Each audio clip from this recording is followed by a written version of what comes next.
கரடிவா அவங்க native near பல்லடம்ங்க.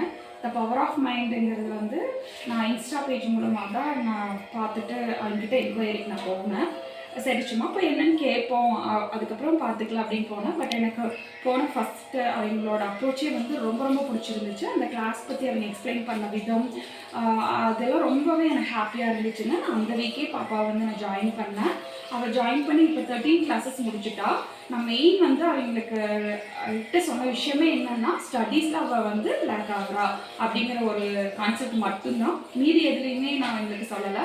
But ஆனால் அங்கே எல்லா விஷயத்துக்குமே ஈவன் ஸ்டடீஸ் மட்டும் கிடையாதுங்க. அவங்களோட regular activities, discipline, respect, self confident எல்லாத்துக்குமே தான் அந்த கிளாஸஸ்ஸு. ஒன்றுக்கு ஸ்டடீஸ்க்கு மட்டும் கிடையாதுங்கிறது அப்புறம் தான் எனக்கு புரிஞ்சுது. பட் வந்து பார்த்தீங்கன்னா அவள் இப்போ ஸ்டடீஸில் 50% இருந்தால் இப்போ பவர் ஆஃப் மைண்ட் விட்டதுக்கப்புறம் 85% வந்திருக்கிறான். எனக்கு ரொம்ப ரொம்ப ஹாப்பி. பிகாஸ் நான் ஒர்க்கிங் உமன்னு என்னால் வந்து அவளோட ஸ்டடீஸை கேர் பண்ணி வீட்டில் என்னால் கொண்டு வர முடியலை. நான் டியூஷன் மட்டும்தான் ஃபஸ்ட்டாக இருந்தேங்க. இப்போ பார்த்தீங்கன்னா அவள் ரொம்ப ரொம்ப ஹாப்பியாக படிக்க ஆரம்பிச்சிருக்கா. ஃபஸ்ட்டெல்லாம் கஷ்டப்பட்டு படிப்பாள், எனக்கு வேண்டி படிக்கிற மாதிரியே இருக்கும். பட் இப்போ வந்து அவளோட நாலேஜ் டெவலப் பண்ணிக்கணும், நல்லா வரணுங்கிறதுக்கு வேண்டி நல்லா படிக்கிறாளுங்க. 4 o'clock எழுந்திரிச்சு படிக்கும்போது அதை பார்க்குறதுக்கே ரொம்ப ஹாப்பியாக இருக்குது. இதெல்லாம் எப்படி சாத்தியம்னா அவங்க வந்து கான்சன்ட்ரேஷன் லெவல் டெவலப் பண்ணுறதுக்கு சில ரொம்ப அழகான எக்ஸசைஸ் கொடுக்குறாங்க. ரொம்ப ஈஸியாக இருக்குது.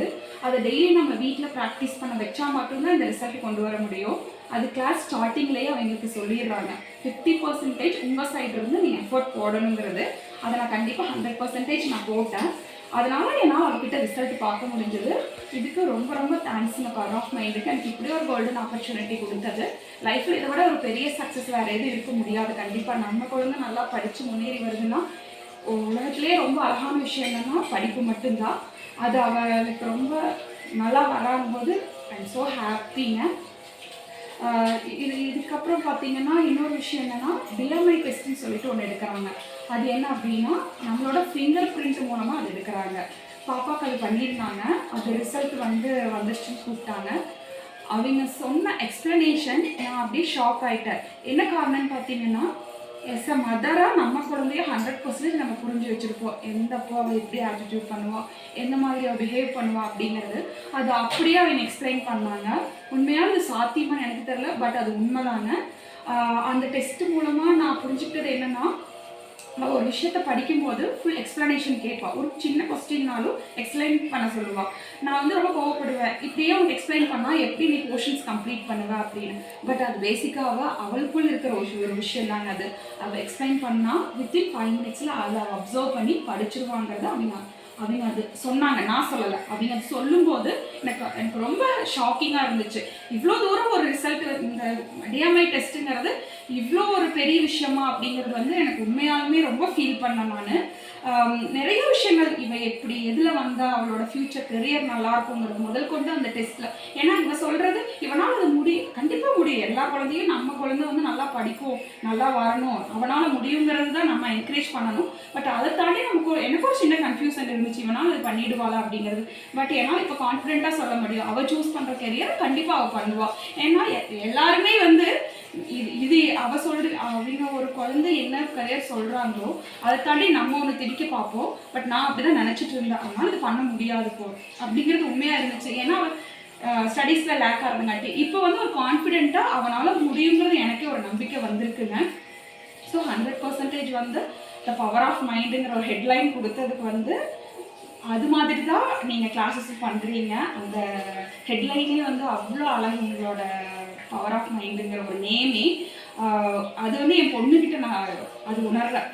உண்மையாலும் அவள் இன்னைக்கு இவ்வளோ மாறி இவ்வளோ ஸ்டடீஸில் இருக்கிறது, நிறையா விஷயங்கள் அவள் மாறிக்கிறா. அவளை கான்ஃபிடென்ட் லெவல் எக்ஸ்ட்ரீம் லெவலாக வந்து மாறி இருக்குதுங்க. இதுக்கு வந்து ரொம்ப ரொம்ப தேங்க்ஸு. டே 1 எப்படி நம்மக்கிட்ட வந்து அங்கே இருக்கிற ஸ்டாஃப்ஸ், அவங்க டீம் எல்லாருமே வந்து எப்படி நம்மக்கிட்ட அப்ரோச் பண்ணுறாங்களோ, இன்னைக்கு 13 கிளாஸஸ் நான் முடிச்சிருக்கேன். பாப்பாவுக்கு இன்னைக்கு வரைக்கும் அதே அப்ரோச் தான். அதே அவங்களோட ஃபாலோ பண்ண எக்ஸ்ட்ரீம் லெவலுங்க. நம்ம ஒரு விஷயம் அவங்க சொல்லி பண்ணலைன்னா அதை வந்து அவ்வளோ அழகாக ஃபாலோ பண்ணி அது பண்ண வைக்கிறாங்க. இது எல்லாமே பார்த்தீங்கன்னா ஆக்சுவலாக சண்டே மட்டும்தான் இந்த கிளாஸஸ்ஸு. ஒரு நாள் கூட என்னோட பாப்பா வந்து நான் போக மாட்டேன் அப்படின்னு அவள் சொன்னது கிடையாது. ரீசன் என்னன்னாங்க, அங்கே எல்லாருமே அவ்வளோ அழகாக அன்பு தர்றாங்க. ரெண்டாவது பார்த்தீங்கன்னா அவள் ஹாப்பியாக தான் போகிறான். அந்த வீக் ஃபுல்லாக அவளுக்கு என்ன ஒரு ஸ்ட்ரெஸ் இருந்துச்சோ அதெல்லாம் அந்த கிளாஸில் போயிட்டு வெளியில் வரும்போது ஃபேஸ் அவ்வளோ ஹாப்பினஸ்ஸாக இருக்குது. ரீசன் அந்த 3-4 ஹவர்ஸ் வந்து அவங்க கொடுக்குற ஒரு ஒரு எக்ஸசைஸு, ஒரு கிளாஸ், ஒரு லெவல், யோகா, டான்ஸிங், அது எல்லாமே ஒரே கிளாஸில் கொடுக்குறாங்க. அது ரொம்ப ரொம்ப ஹாப்பி. என்னோடய பொண்ணு அடுத்த 1 வீக் அவளை ஹாப்பியாக போகிறா அப்படிங்கிறது வந்து ஸ்கூலுக்கு எனக்கு அது ஒரு பெரிய ஒரு மாற்றமாக இருக்குது. ஏன்னா நம்மளால் வீட்டிலேருந்து கேர் பண்ணிக்க முடியல. பட் வந்து அவளையவே இன்னைக்கு வந்து என்னோடய ஹெல்ப்பு தேவையில்லைங்கிற மாதிரி. ஏன்னா 4 o'clock எழுந்திரிச்சா நான் பக்கத்தில் எழுந்திரிச்சு உட்காரணும் படிக்கிறது. இப்போ அவள் அதை கண்டுக்கிறதே இல்லைங்க. அவள் எழுந்திரிச்சு அவள் பாட்டுக்கு உட்காந்து படிச்சுட்டு போகிறா. சரி நம்ம ரிசல்ட் பார்ப்போம், மார்க் பார்ப்போம், எப்படி வந்திருக்கா அப்படிங்கும்போது ரொம்ப ஹாப்பிங்க. 85% பக்கம் வந்திருக்கிறா. என்னோட ரெக்வஸ்ட் என்னன்னா, பல்லடம் கிட்ட இருக்கிற சரௌண்டிங்கில் இருக்கிறவங்க, எஸ்பெஷலி ஒர்க்கிங் உமன் போகிறவங்க, உங்களுக்கு இது ஒரு பெரிய ஆப்பர்ச்சுனிட்டி. நீங்கள் பவர் ஆஃப் மைண்டில் கிளாஸில் ஜாயின் பண்ணுங்கள். டிஎம்ஐ டெஸ்ட் எடுங்க. உங்களோட குழந்தைய எப்படி கொண்டு வரலாம், அவளோட ஃப்யூச்சர் என்ன மாதிரி அமைக்கலாம், அவகிட்ட என்ன ப்ளஸ் என்ன மைனஸ் அப்படிங்கிறது நம்மளுக்கு அவங்க வந்து சூப்பராக கைட் பண்ணுவாங்க. இப்போ அவங்க சொல்கிற விஷயம் என்னென்னா, உங்களுக்கு என்ன லெவலில் நாங்கள் வந்து குட்டிக்கு வந்து ஹெல்ப் பண்ணணும்னு சொல்லுங்கள், நாங்கள் அதை பண்ணித்தரோம் தான் இப்போவும் சொல்கிறாங்க. ஸோ இது வந்து ஸ்கூலில் கூட ஒரு 30 ஸ்டூடெண்ட்ஸ் இருக்காங்க. நாங்கள் எப்படி உங்கள் இண்டிவிஜுவல் குழந்தைய கேர் பண்ணிக்க முடியும்னு கேட்குற டீச்சர்ஸ்க்கு மத்தியில் அவங்க சிஓ மேம் அதுதான் எனக்கு சொன்னாங்க. நீங்கள் என்ன சப்போர்ட் வேணாலும் கேளுங்க மேம், நாங்கள் பண்ணுறோம். இண்டிவிஜுவல் கேரிங்கிறது ரொம்ப அழகாக இவங்க கொடுக்குறாங்க. ஈவன் ஸ்டாஃப்ஸு, அவங்களோட மீட்டிங் ஆகட்டும், எல்லாமே அவ்வளோ அழகாக நம்ம குழந்தைய இண்டிவிஜுவலாக அவளோட எல்லாமே தெரிஞ்சு வச்சுருக்காங்க. எல்லாமே டில் நவ் கேரிங் பண்ணிக்கிறாங்க.